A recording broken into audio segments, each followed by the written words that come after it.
Hey everyone, Coach Jen here with Blue Water Multisport. Today we're going to go over the deadlifting technique. Now if you're one of my athletes, you understand how much I like you guys to do strength training in addition to all of your endurance workouts. So deadlifting and squatting is going to be part of your routine, as are push-ups and sit-ups and pull-ups. But today we're going to go over deadlift stuff. So what I want you to start with is a PVC pipe. You don't have to have a PVC pipe, you can use your broomstick. But I have to get you to understand the movement pattern before we start loading with weight. So you're going to take your stick, whatever it is, and you're going to put this so that you've got the stick touching your head as well as your butt. All right? You're going to just gently push onto your back, get into your good position. And this is going to help with a couple things. First, it's going to help with making sure that as you bend forward, you're not changing your head out of your neutral position. And then second, it's going to enforce a hip hinge technique because a deadlift is not a squat. All right, so we're going to start here. You're going to bend at the hips forward. This is as far as my hamstrings are letting me move at this point in time. But I want you to notice that my head has not stayed up like this, right? And then also, as I'm bending forward, I'm not rounding at the back. If you feel the pole start to lift off of your head or your back, then you know that your technique is incorrect. So you start here, feet a little bit wider than shoulder width apart, and then you just slowly bend forward and back up. And do this a couple of times just to make sure that you understand what the movement pattern feels like. Okay? Once you're there, then we can get rid of the aid. And now we're going to start with the bar. So there is no change whether you are using just the stick aid or if you're lifting with 10 pounds on the bar or if you're lifting with 300 pounds on the bar. Right? Technique is always the same. And when we start straying from our technique, that's when we start to give ourselves an injury.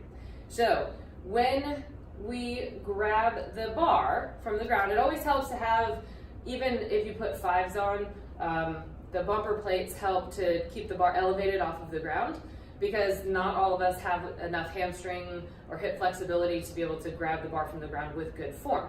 So I'm going to just turn this around so that you can see from the side what this is going to look like. Okay.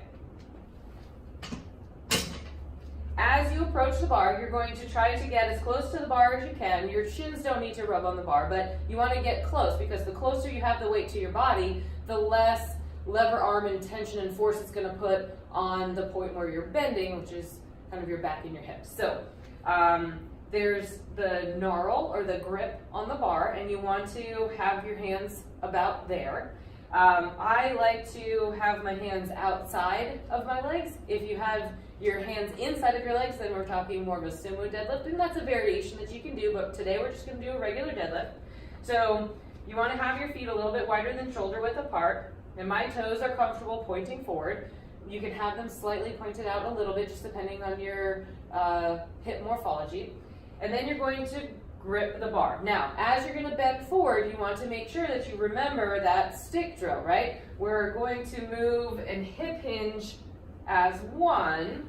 We're not going to lift our head up because if we lift our head up, then it arches our back. When we arch our back, we're not able to control from the core as good, and then we give ourselves back pain. So you're going to go ahead and grab the bar, and as you grab the bar, I want you to think about tensing your stomach, right? Abs in nice and tight so that we're controlling from the front and the back, our core. Our core is our front, our back, our diaphragm, and our pelvic floor, and then our sides for our obliques as well. So we're going to tense, and as we lift, we're going to exhale and push our hips forward so that we get that glute hamstring engagement. If you talk about posterior chain activation, great for runners. That's what we're going to work on. So we're not lifting heavy weight. We don't need to drop the weight because it's nice and controlled on the way down. Abs in tight. Take a deep breath in. Exhale. Lift the weight, push the hips forward, and then come on back down. Not anything super crazy. You don't have to lift a whole lot of heavy weight, especially when you're getting the movement pattern down.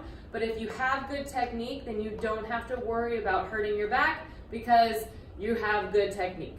All right, happy training.